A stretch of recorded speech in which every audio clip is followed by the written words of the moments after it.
भगवान श्री स्वामी नारायण नीलकंठ वर्णी के रूप में कल्याण यात्रा करते हुए दक्षिण भारत में आगे बढ़ चले।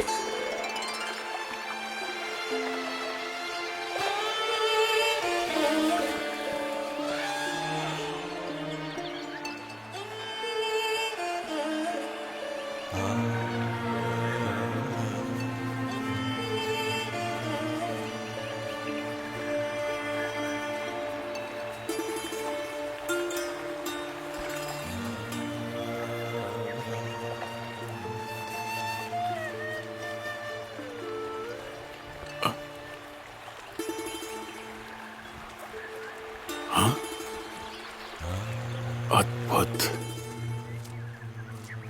दिव्य।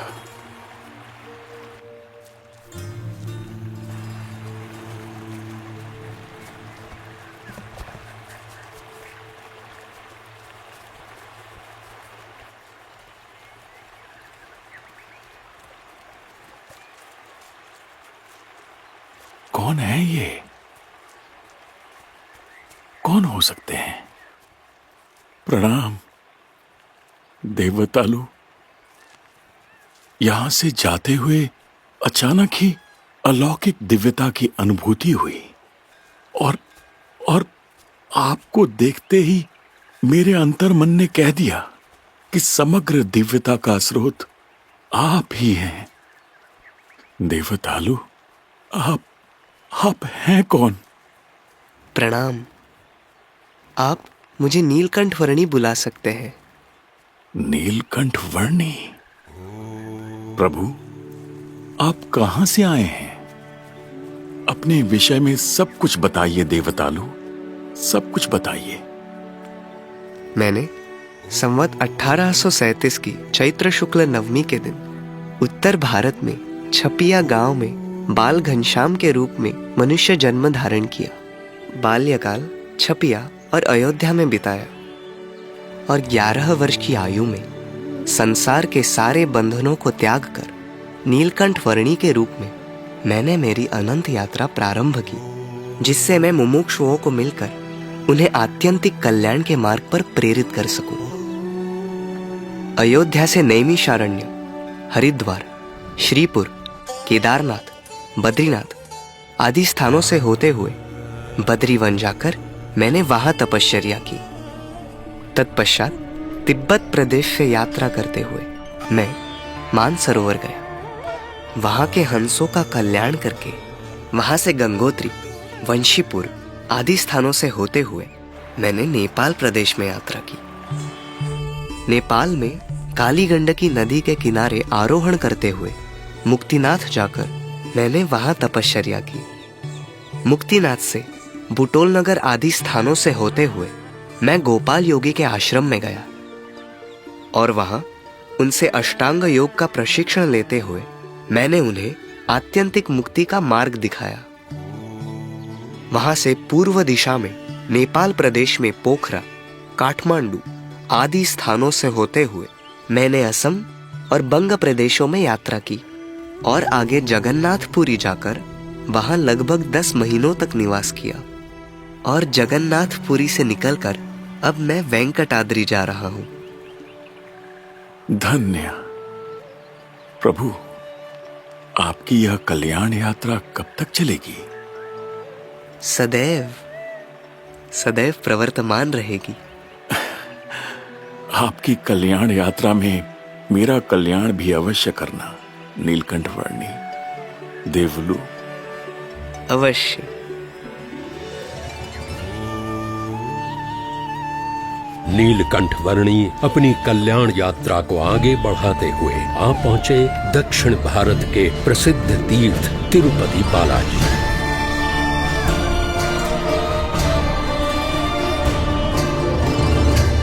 इस वेंकटाद्रि तीर्थ स्थान में पुष्करणी सरोवर की पश्चिम दिशा में स्थित इस भगवान वराह के मंदिर में पहले दर्शन किए जाते हैं और इसके बाद वेंकटाचल पर्वत पर भगवान बालाजी वेंकटेश्वर के दर्शन किए जाते हैं।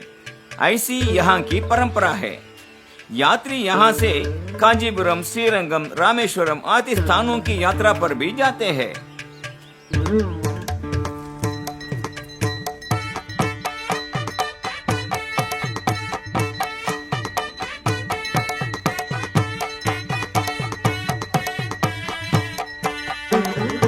श्रीमन्नारायण नारायण हरि हरि, श्रीमन्नारायण नारायण हरि हरि। तव कथामृतम ये तो सुनी हुई आवाज है। कविभिरीडितम कल्मषापहम श्रवणमंगलम श्रीमदादतम भुवि गृह्णन्ति ते भूरिदा जनाः। हे, सच बता, तू तो कुछ साल पहले अयोध्या से घर छोड़कर निकल गया था। तू वही घनश्याम ही है ना? हाँ, बोल।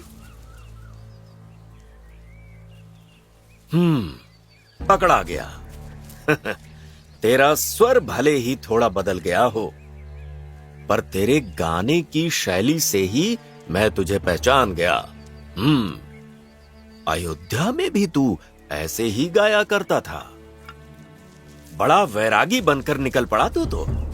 उधर अयोध्या में तेरे संबंधी तुझे ढूंढ रहे थे। अगर मैं चाहूं तो उनको बता सकता हूं कि तू इधर घूम रहा है। सेवक राम जी, इस शरीर का कोई भी संबंध मुझे बांध कर नहीं रख सकता। और हाँ, अब मैं नीलकंठ वर्णी हूं और मैं तो स्वतंत्र हूं। इसलिए मेरे बचपन के गांव और परिवार की कोई भी बातें मुझसे मत करना। मेरा उनसे कोई लेना देना ही नहीं है। ठीक है, तुम्हारी इच्छा, मुझे क्या, चलते रहो साथ साथ।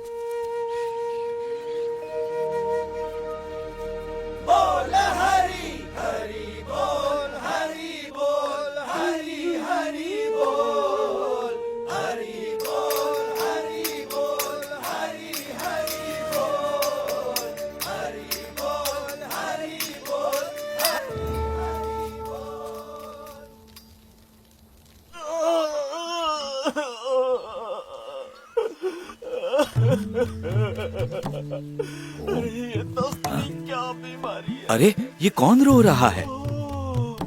परेशान हो गया हूं मैं। अभी देखता हूँ। अरे, वो सेवक राम रो रहा है।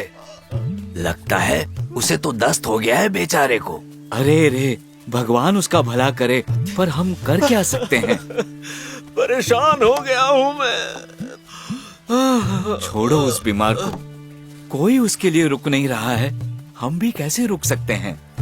हाँ, क्या कर सकते हैं हम? चलो, वो उसका देख लेगा। चलो चलो।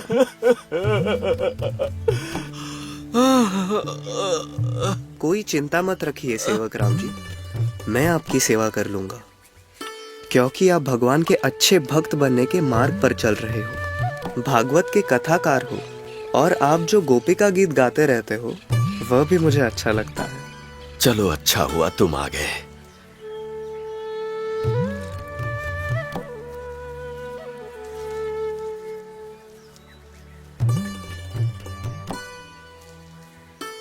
सुनो वर्णी, मेरे पास 1000 रुपए की स्वर्ण मुद्राएं हैं।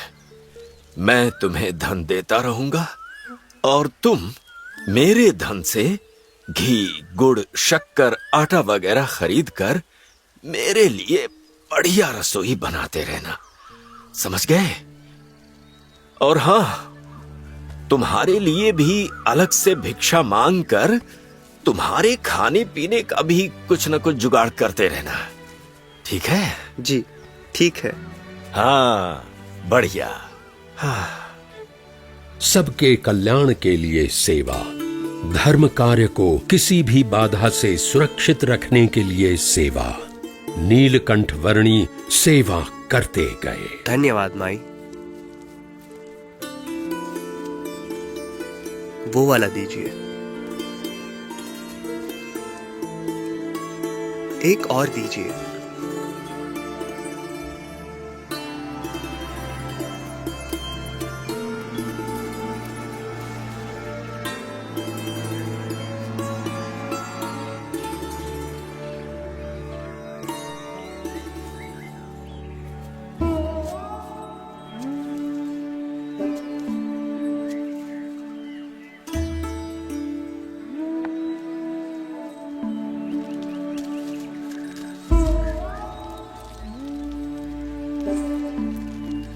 जो भगवान की भक्ति संबंधित कुछ भी अच्छा कार्य करता हो, उसकी सेवा करना मुझे अच्छा लगता है।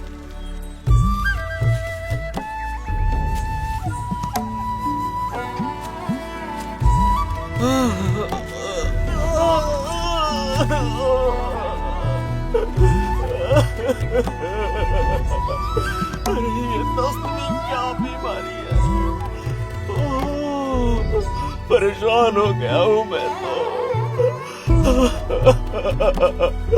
अब क्या होगा मेरा?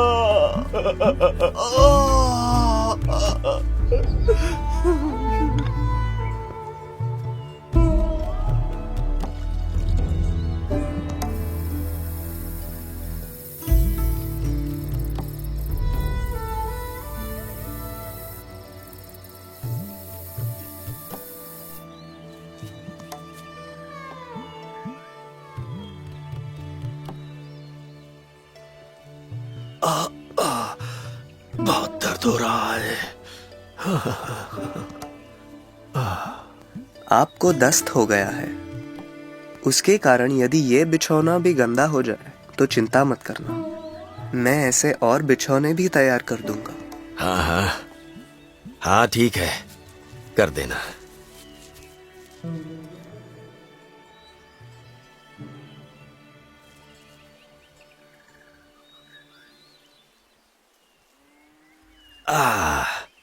भोजन हो गया, अब आराम की बारी। अब अरे वर्णी, सुनो, तुम्हारे भोजन का भी कुछ कर लेना, जो भी होता है वो।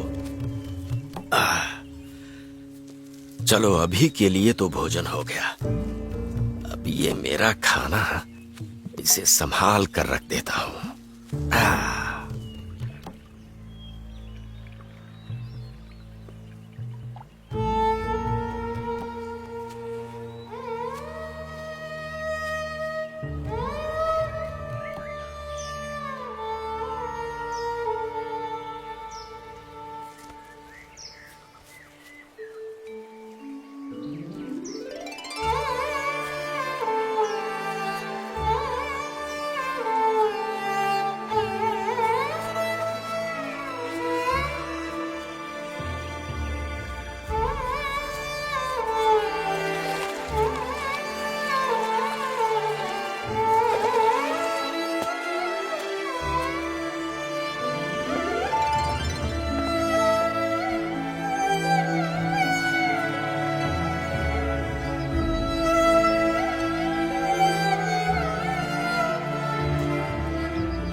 अरे वाह नीलकंठ, आज भी ये घी बढ़िया लेकर आए हो तुम।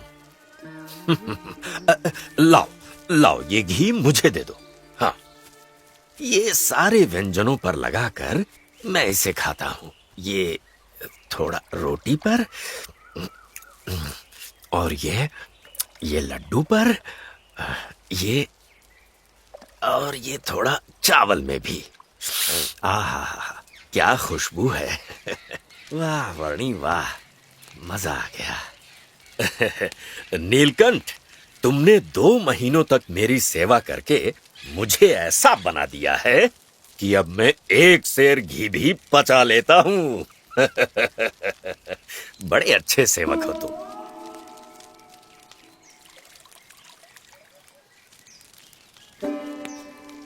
अब तुम भी खाना खा लो, तब तक मैं अपना सारा सामान बांध लेता हूं।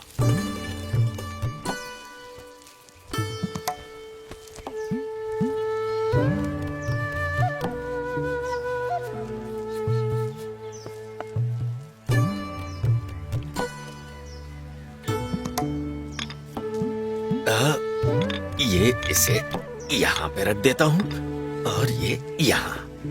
हाँ, चलो सारा सामान तो अच्छी तरह से बांध लिया और दोपहर का भोजन भी हो गया। अब रात्रि भोजन का प्रबंध भी अच्छी तरह से कर देना नीलकंठ। चलो उठा लो इसे और मेरे पीछे पीछे आ जाओ। हमें सेतुबंध रामेश्वर भी तो पहुंचना है, याद है ना? हाँ। श्रीमन नारायण नारायण हरि हरि, श्रीमन नारायण नारायण हरि हरि, श्रीमन नारायण नारायण हरि हरि, श्रीमन नारायण नारायण हरि हरि, श्रीमन नारायण नारायण हरि हरि।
भगवान सर्वेश्वर स्वामी पाहि पाहि पाहि।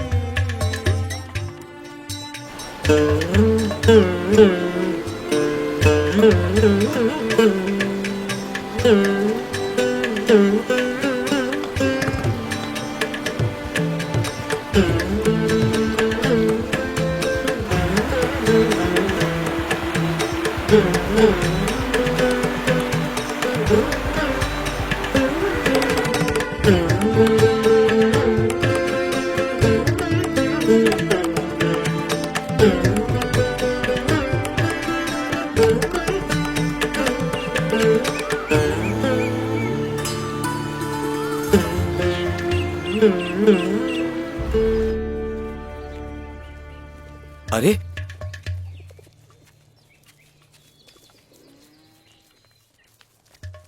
क्या महाराज, अकेले? क्यों, छोड़ दिया उस सेवक राम को? थक गए ना उसकी सेवा करते करते। भगवान के सच्चे भक्तों की सेवा करने से मैं कभी थकता नहीं हूँ। पर सेवक राम की निस्वार्थ भाव से इतनी सेवा करके मिल भी क्या गया? हाँ, कुछ भी नहीं। और इसीलिए तो उस सेवक राम को छोड़ दिया है ना? नहीं, उसने मेरा ध्यान नहीं रखा, मेरा आदर नहीं किया या मेरी कोई प्रशंसा नहीं की। उससे बुरा मानकर मैंने उसे नहीं छोड़ा। परंतु उसे कृतघ्नि मानकर मैंने उसे छोड़ दिया। कृतघ्नि मतलब? जो व्यक्ति अपनी निस्वार्थ सेवा करने वाले को गंभीरता से नहीं लेता है और उसके हर पुरुषार्थ को अनदेखा करके, उसके हर उपकार को भूलकर बस उसकी निस्वार्थ सेवा का अनुचित लाभ उठाता ही रहता है, उसे कृतघ्नि कहते हैं, यानी कि अकृतज्ञ। सेवक राम 2 महीनों तक मुझसे सेवा करवाता ही रहा, पर उसने कभी भी ये नहीं कहा कि मेरे पास इतना सारा धन है तो उससे हम दोनों के लिए सामान लाकर रसोई बनाओ और तुम भी मेरे साथ ही भोजन कर लो। जबकि वह देखता था कि कभी कभी मेरे लिए भिक्षा न मिलने के कारण मैं भूखा रहता था और वह संपूर्ण स्वस्थ हो गया, उसके बाद भी उसका 1 मन वजन का सामान भी मेरे पास ही उठवाता रहा। जबकि मेरा तो ऐसा स्वभाव रहा है कि वजन के नाम पर मैं तो एक रुमाल भी अपने लिए नहीं रखता, और इतना कुछ करवाने के बाद भी उसने कभी भी मुझे एक रत्ती भर जितना भी भोजन नहीं दिया। वैसे भी सेवक राम अब स्वस्थ है और अब वो अपनी देखभाल स्वयं अच्छे से कर सकता है। अच्छा, ये बताओ कि यहाँ से रामेश्वर कैसे पहुंचा जा सकता है? यहां से थोड़ा आगे कांचीपुरम आएगा, उससे आगे रामानुजाचार्य की तीर्थ भूमि श्रीरंग क्षेत्र का मार्ग ले लीजिएगा और वहां से और आगे सेतुबंध रामेश्वर का मार्ग पूछ लीजिएगा। ठीक है, धन्यवाद। सोच रहा हूं कि इतने निस्वार्थ भाव से कोई किसी की सेवा क्यों करेगा?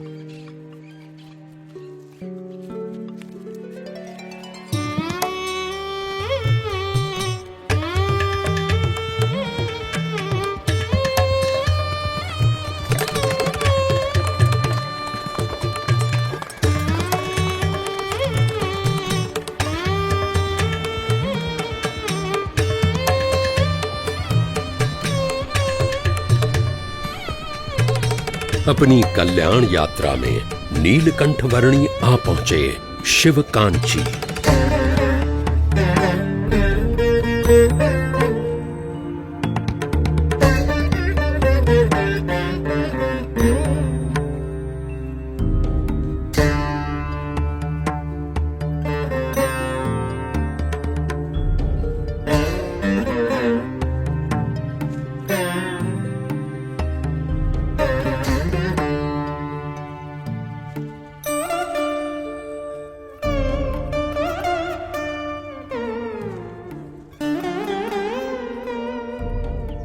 सनातन मूल्यों में आस्था रखते हुए और विभिन्न विचारधाराओं से होते हुए भी हम सब सौहार्द और एकता पूर्वक रह सकते हैं। अंततः तो जिन परम तत्वों को पाने के लिए सब साधना करते हैं, वह तो अपनी सर्वव्यापक शक्ति से हर एक के अंतर में भी विराजित है। तो अपनी निजी उपासना प्रणाली का अनुसरण करते हुए भी हर एक में विराजित उन परम तत्व का आदर करते हुए हर एक व्यक्ति को समान प्रेम भाव और आदर देना संभव है और उचित भी है। यह तो सनातन की विशेषता है।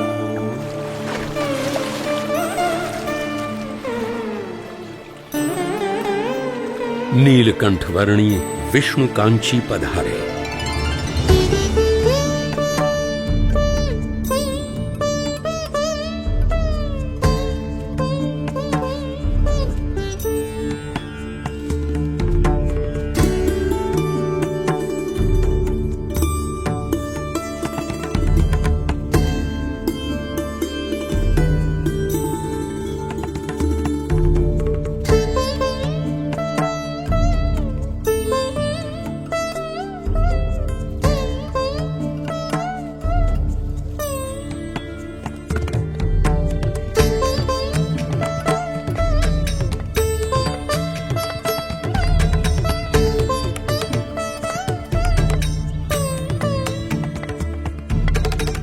दक्षिण भारत की भूमि के अनेक तीर्थ स्थानों से होते हुए नीलकंठ वर्णी ने कल्याण यात्रा को आगे बढ़ाया सुप्रसिद्ध तीर्थ श्रीरंग क्षेत्र की ओर।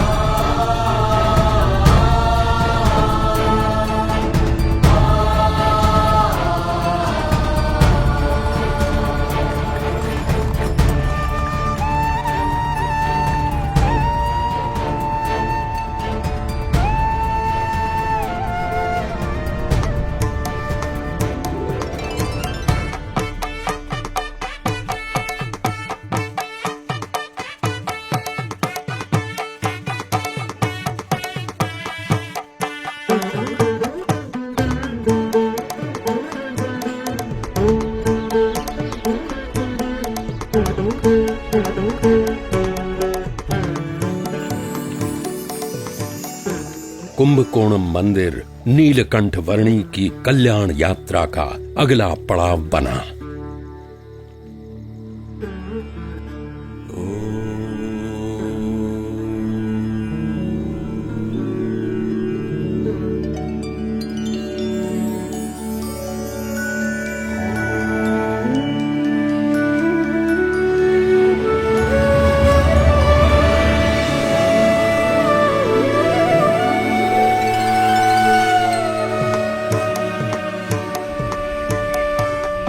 आगे नीलकंठ वर्णी मन्नारगुड़ी तीर्थ पधारे।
नीलकंठ वर्णी रामेश्वरम पधारे। लोहा यदि लकड़ी से जुड़ा रहे तो वह पानी में डूबता नहीं है, वैसे ही मनुष्य सच्चे गुरु से जुड़ा रहे तो वो भाव सागर में डूबता नहीं पर भाव सागर से पार हो जाता है।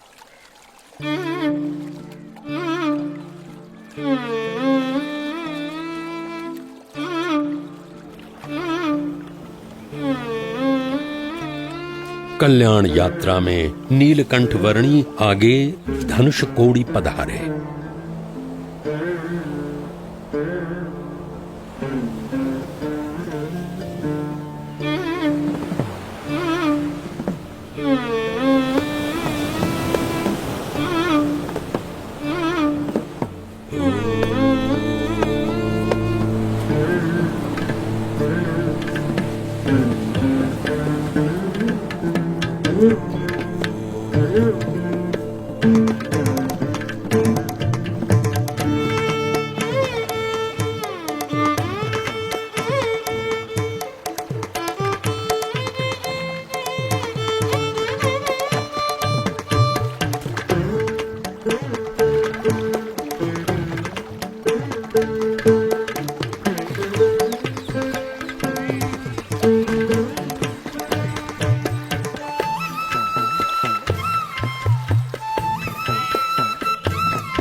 नीलकंठ वर्णी दर्भशयनम तीर्थ पधारे।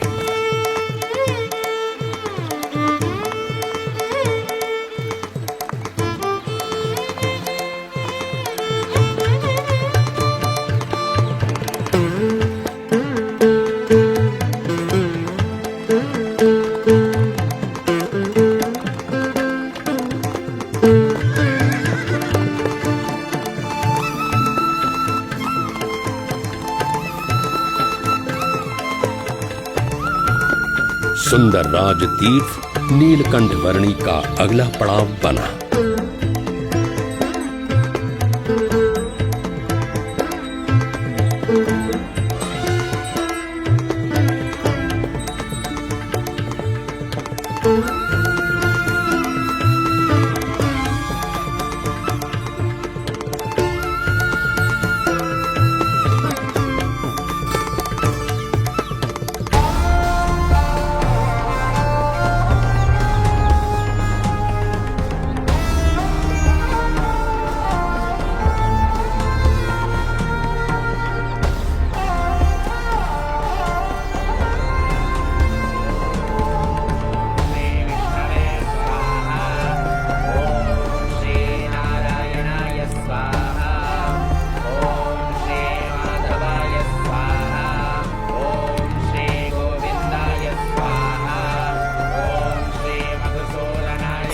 दक्षिण भारत में आगे यात्रा करते हुए नीलकंठवर्णी मदुरई तीर्थ पधारे।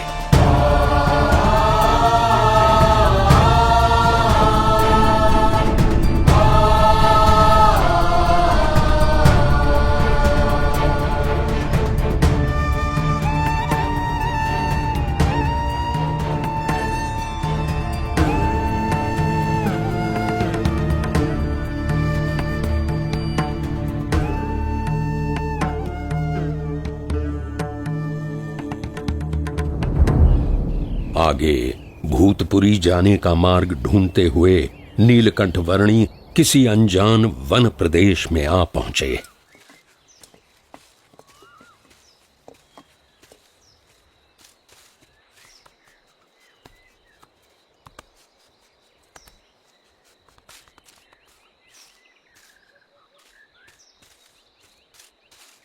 जब कई दिनों तक भोजन न मिला, तब किसी वस्तु से तो काम चलाना ही था, चाहे वो पेड़ के पत्ते ही क्यों न हों। पेड़ के पत्तों का भोजन तो बना लिया, पर पानी? कुएं में यदि पानी होता तो पानी की आवाज सुनाई देती।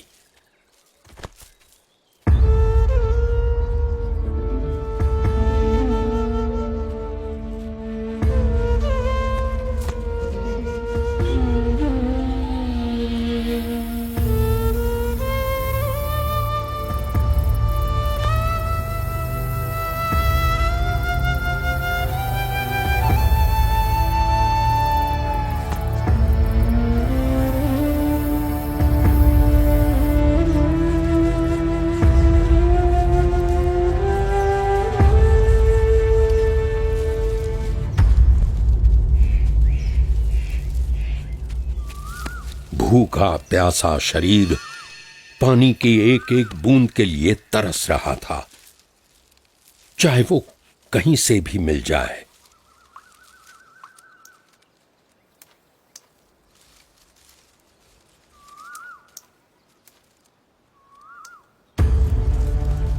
नीलकंठवर्णी की विशेषता थी किसी भी परिस्थिति में, विपरीत से विपरीत संजोग में भी अनंत कल्याण यात्रा को अविरत रखने के लिए किसी भी प्रकार से उचित मार्ग ढूंढते रहना।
ऐसी कोई भी विफलता नहीं थी जो नीलकंठवर्णी को अनंत कल्याण यात्रा से विचलित कर सके।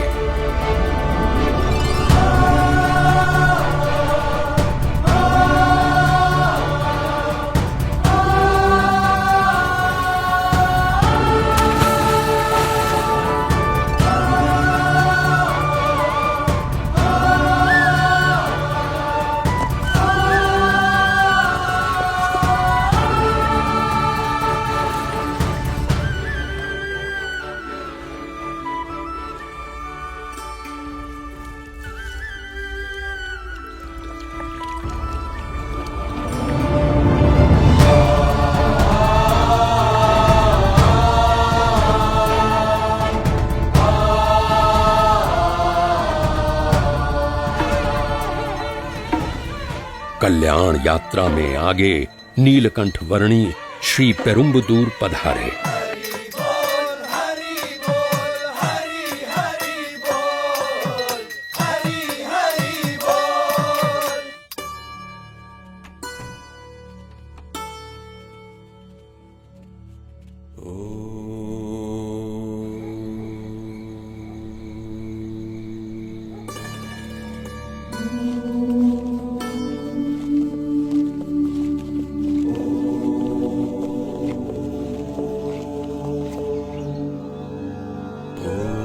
निज स्वरूप के आनंद में मग्न रहते हुए नीलकंठ वर्णी की यात्रा का अगला पड़ाव था तोताद्री।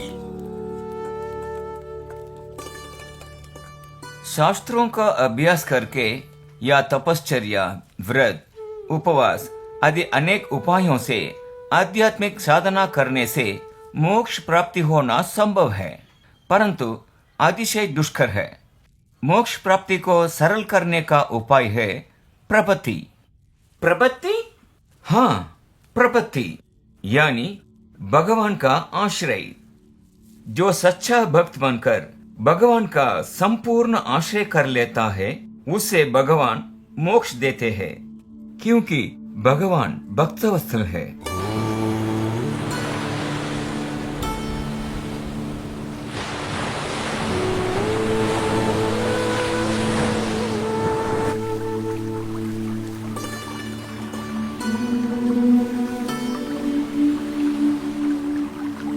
नीलकंठ वर्णी की कल्याण यात्रा का अगला पड़ाव था कन्याकुमारी। अयोध्या से 29 जून सन 1792 के दिन शुरू की हुई अनंत कल्याण यात्रा में नीलकंठ वर्णी भारत भूमि के अनेक तीर्थों की यात्रा कर चुके थे। आगे महाराष्ट्र प्रदेश से होकर पश्चिम में स्थित गुजरात प्रदेश में जाने के लिए नीलकंठ वर्णी यात्रा करते हुए नाम्बी नारायण पधारे।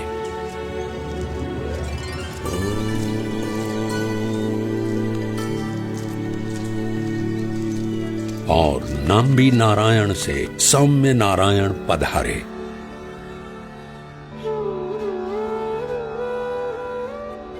आगे नीलकंठ वर्णी ने आदि केशव तीर्थ की यात्रा की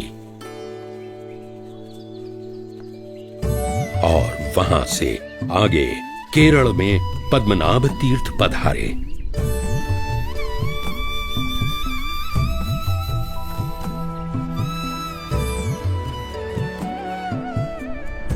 नीलकंठ वर्णी की कल्याण यात्रा का अगला पड़ाव था जनार्दन मंदिर।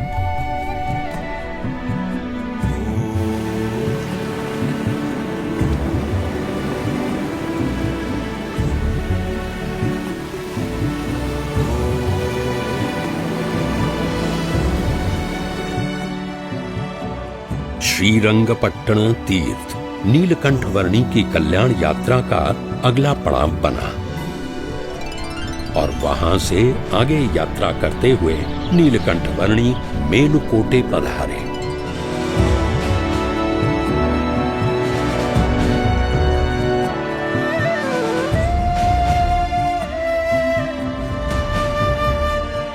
नीलकंठ वर्णी महाराष्ट्र प्रदेश में त्र्यंबकेश्वर पधारे।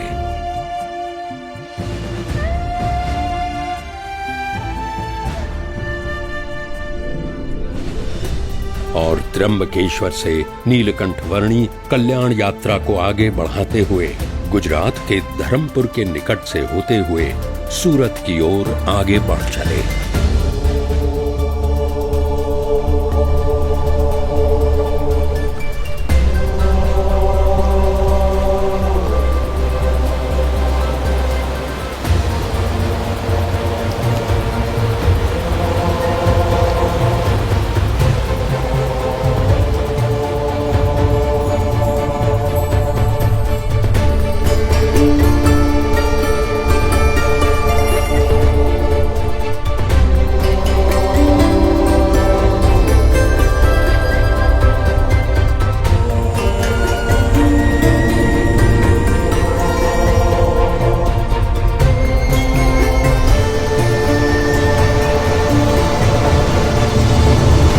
ये बाल योगी को रोको। पानी में मत उतरो। अरे बाल योगी, रुक जाओ। नदी में मत जाओ। रुक जाओ, रुक जाओ।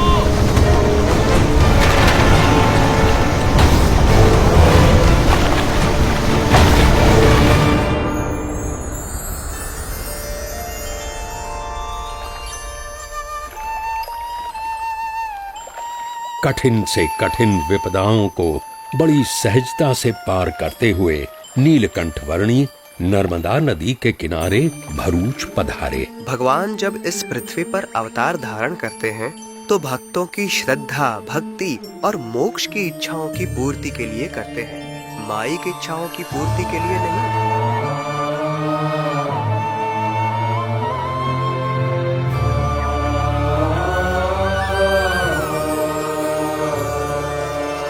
नर्मदा नदी को पार करके गुजरात प्रदेश में आगे बढ़ते हुए नीलकंठ वर्णी वडोदरा पधारे। किसी विशेष कारण से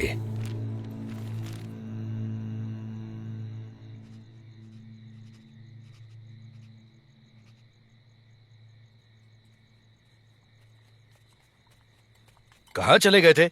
लगता है काम धंधे में ध्यान नहीं है तुम्हारा। अरे अमीचंद सेठ, मेरा ही नहीं पर किसी का भी ध्यान अपने काम धंधे में है ही नहीं। हैं?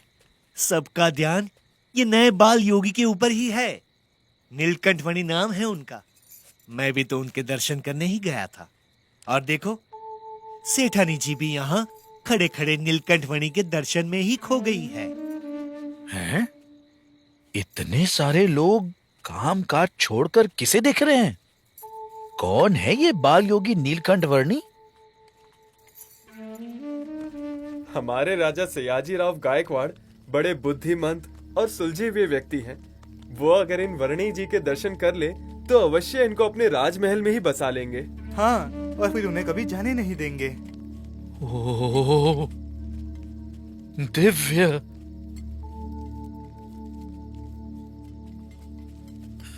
साक्षात भगवान।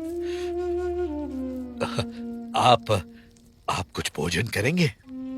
जो कुछ तैयार हो वह लाइए।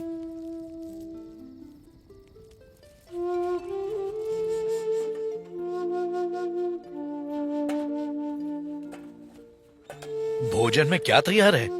जी, खिचड़ी। जल्दी से एक थाली परोस दे। बहुत दिव्य योगी आए हैं, उनके लिए।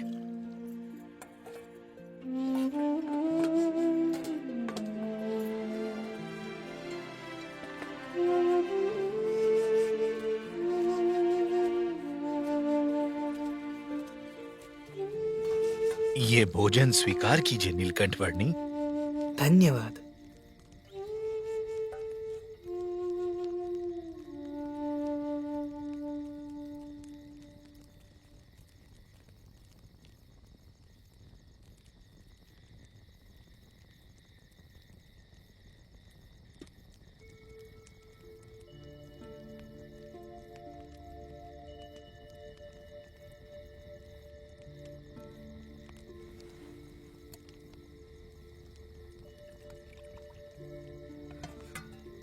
आपका ये प्रसाद ग्रहण करके मैं और मेरी पत्नी धन्य हो जाएंगे। धन्यवाद प्रभु। ये लो नीलकंठ वर्णी का प्रसाद। नीलकंठ वर्णी के प्रथम दर्शन करते समय ही मुझे अनंत सूर्यों के प्रकाश समान ज्योत दिखाई दी। एक व्यापारी होते हुए भी मैंने जीवन भर अपनी वृत्ति धन प्राप्ति में नहीं परंतु प्रभु प्राप्ति में रखी है, और उसी का फल मिल गया कि हमें साक्षात भगवान मिल गए इन नीलकंठ वर्णी के रूप में। नीलकंठ वर्णी के दर्शन से ही मेरे अंतर में वासना के तीव्र विकार दूर होने लगे थे, और उनका प्रसाद खाने से तो मेरे अंतर में से वासना के मूल ही नष्ट हो रहे हैं और अंतर में दिव्यता प्राप्त हो रही है। अनिर्वचनीय शांति का अनुभव हो रहा है।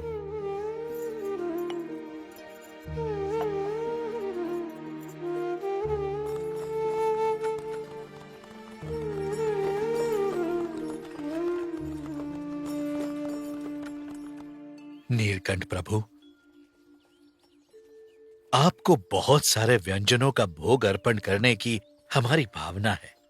कृपया हमारी सेवा स्वीकार करके ही जाइए, वरना हमें लगेगा कि जगत के सारे तीर्थधाम एक साथ हमारे अतिथि बनकर पधारे और हम अभागी उनकी उचित सेवा ही नहीं कर पाए।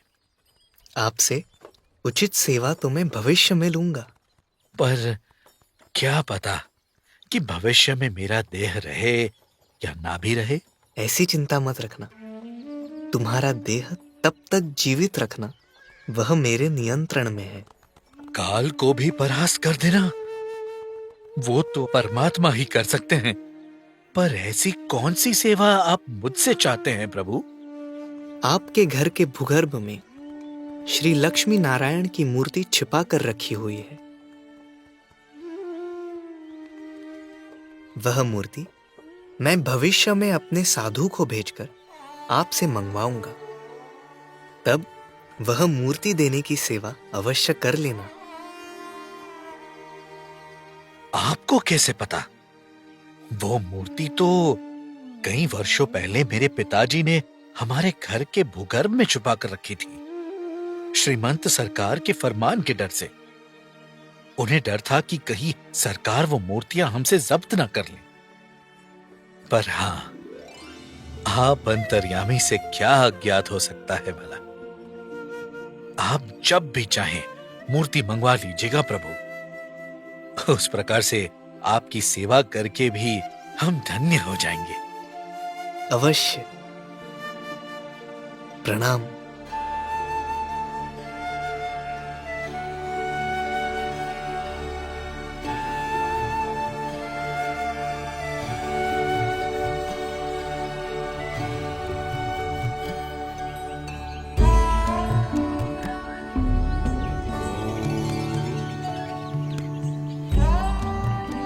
गुजरात प्रदेश का वड़ताल गांव नीलकंठ वर्णी की उपस्थिति से धन्य हुआ।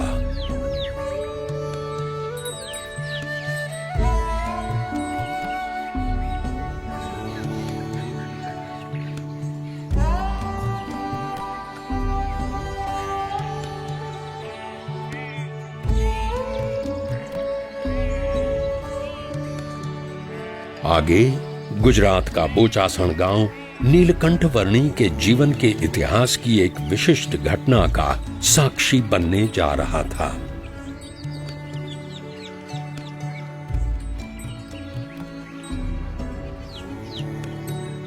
इस बोचासण गांव के कानदास पटेल और उनका पुत्र काशीदास पटेल ऐसे ब्रह्म भोज का आयोजन बहुत ही बढ़िया करते हैं।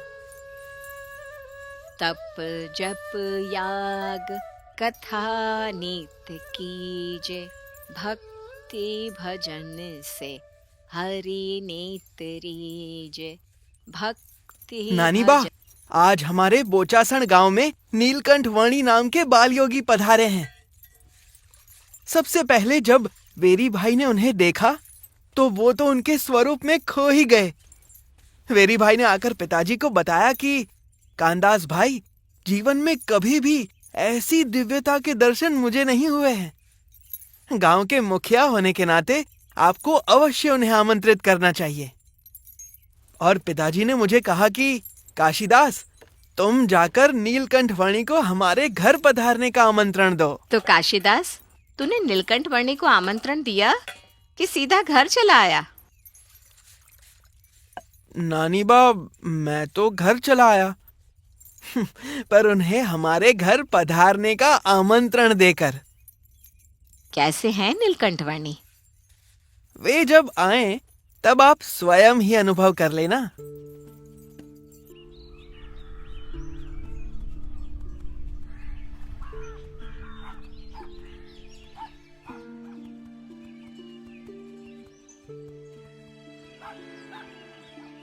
राम राम पुजारी जी।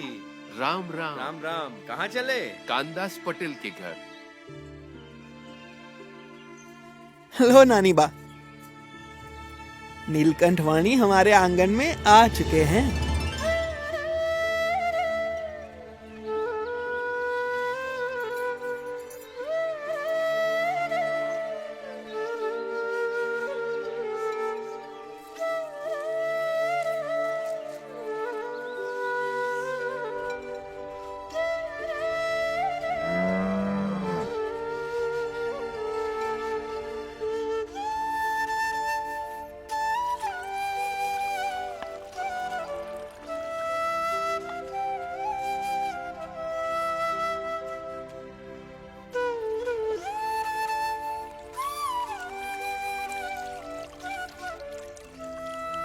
कल पुनः भोजन के लिए पधारिएगा प्रभु। ये हमारा काशीदास आपको लेने आ जाएगा और आपकी सेवा में ही रहेगा। एक बार नहीं, बार बार आऊंगा। केवल आऊंगा ही नहीं, यहाँ बोचासण में घर बनाकर बस ही जाऊंगा। यह बोचासण गांव मुझे अति प्रिय है। और ये काशीदास, ये तो मेरा ही है। ये तो मेरी बहुत सेवा करेगा। इसका हाथ जीवन भर पकड़े रखना प्रभु। अवश्य।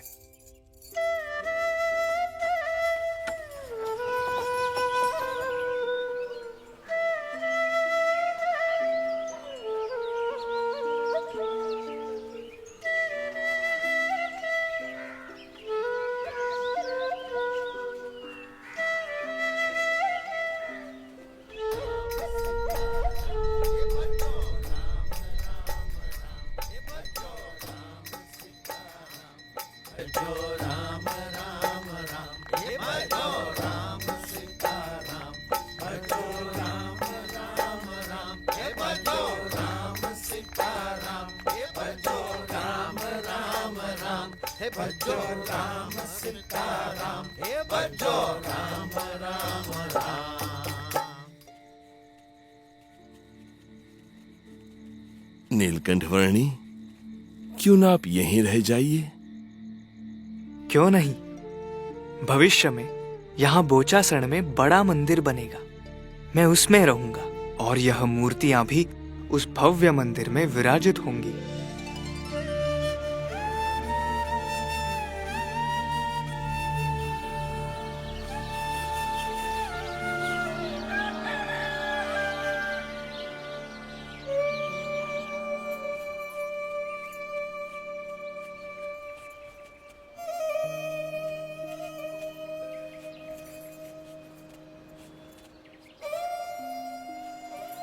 कहाँ चले गए नीलकंठ वर्णी?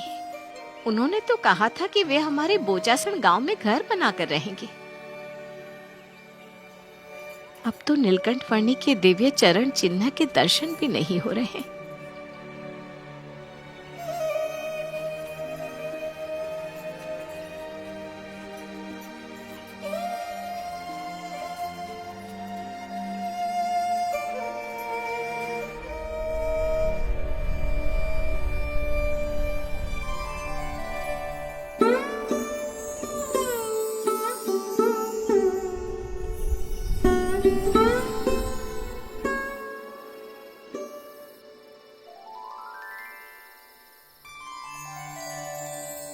मां, काशीदास, व्यथित मत रहना, निस्संदेह रहना।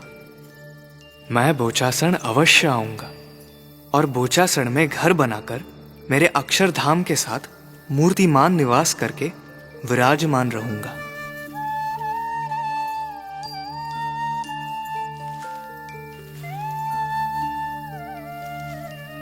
हर एक भक्त के भावों की पूर्ति, वो तो नीलकंठ वर्णी की कल्याण यात्रा का एक उद्देश्य था।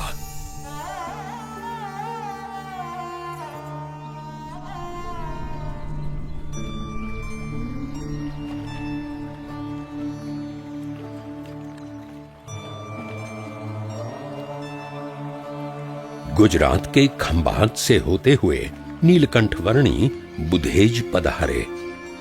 नारायण नारायण हरि हरि। हर जगह भक्त ही मिले और भक्ति भाव से कुछ अर्पण कर ही दे, ऐसा नहीं होता था। नारायण नारायण हरि हरि।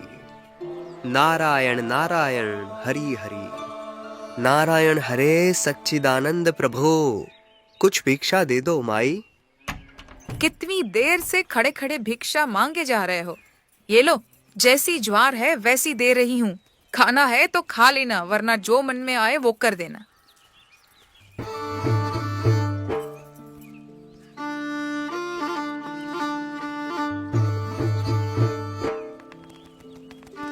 कबूतरों को भी प्रसाद मिला और मानो उनका भी कल्याण हुआ। वडगांव का लाखा कोड़ी भी नीलकंठ वर्णी के दिव्य चरित्र को देखकर कल्याण को प्राप्त हुआ।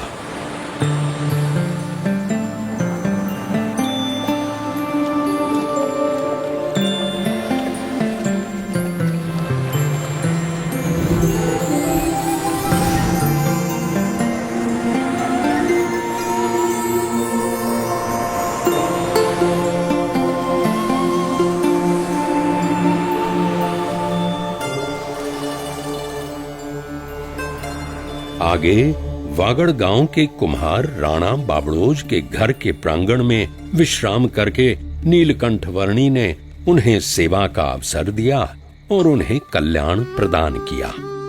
लाकड़िया गांव की मंडी में खोजा प्रेमजी ठक्कर ने नीलकंठ वर्णी को बड़े भक्तिभाव से एक चटाई दी। नीलकंठ वर्णी ने केवल भक्तिभाव का ही स्वीकार कर उन्हें कल्याण दिया।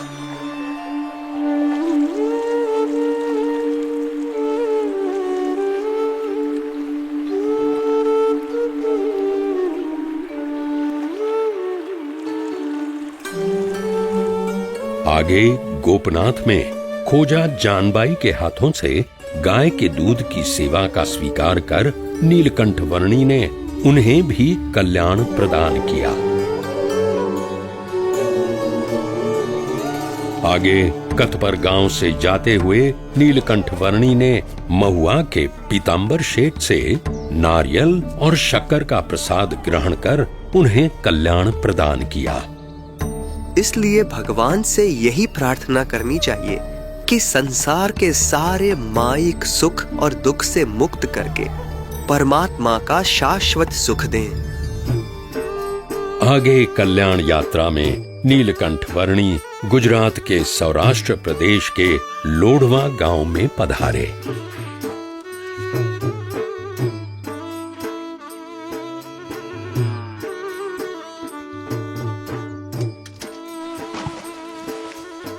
लोढ़वा गांव में सत्य की खोज में खोई हुई कोई मुमुक्षु आत्मा मानो नीलकंठ वर्णी की प्रतीक्षा में ही थी।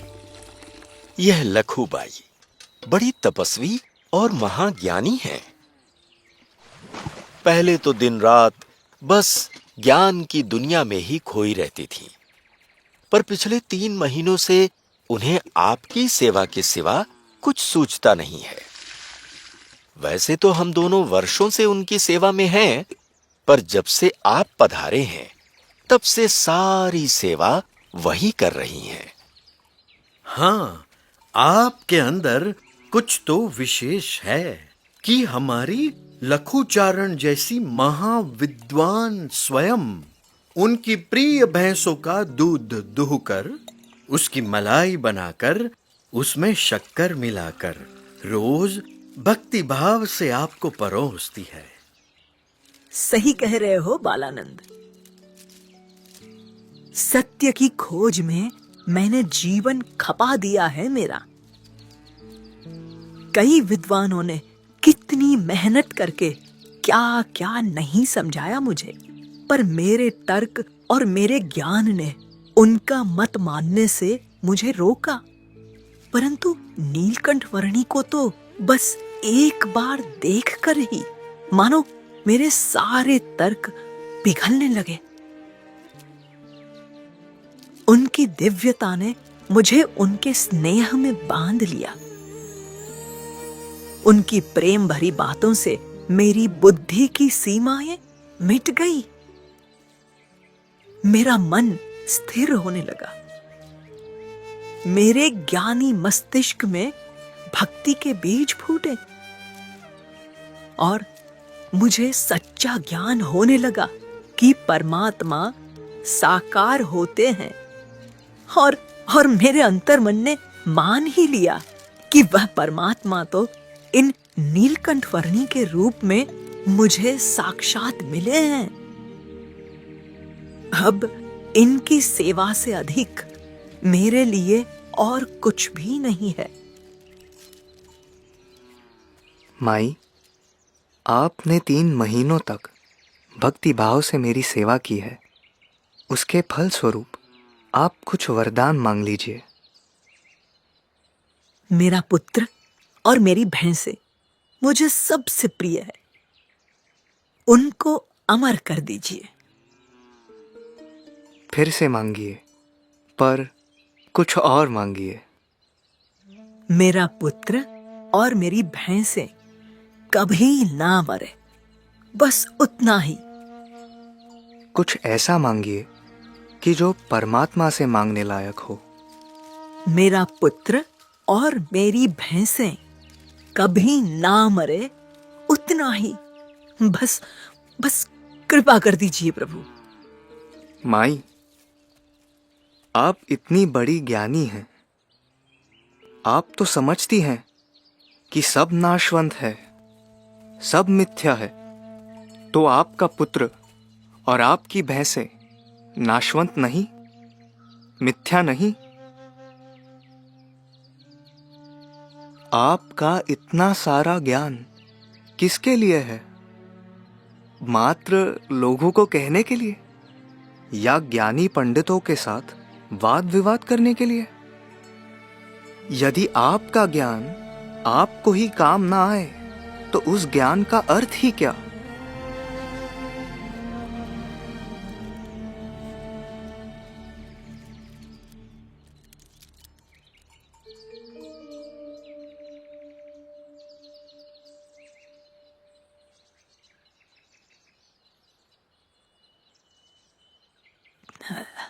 सही कह रहे हैं आप।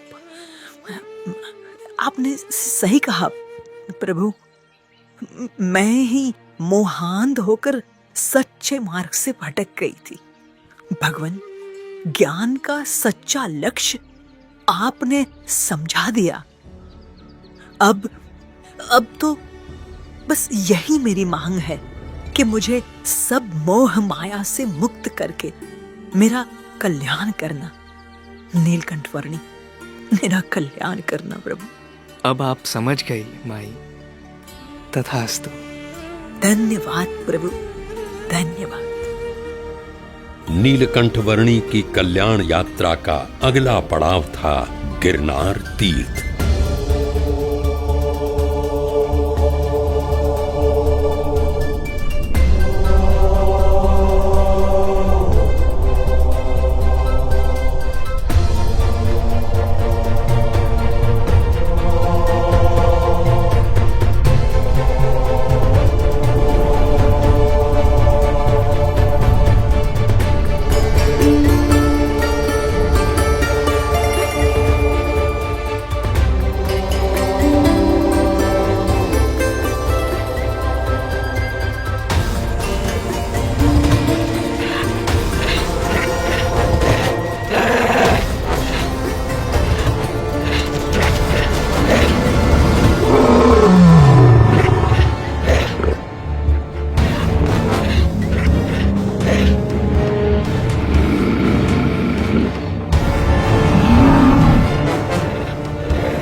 अगला पड़ाव था गुजरात के सौराष्ट्र प्रदेश का लोज गांव।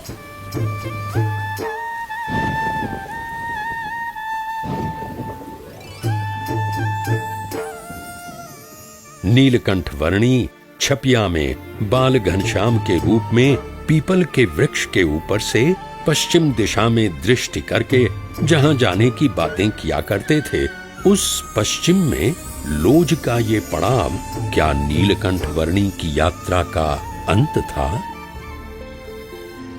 वास्तव में नीलकंठ वर्णी की कल्याण यात्रा तो अनंत थी और लोज का पड़ाव था उस अनंत कल्याण यात्रा के एक नए अध्याय का प्रारंभ।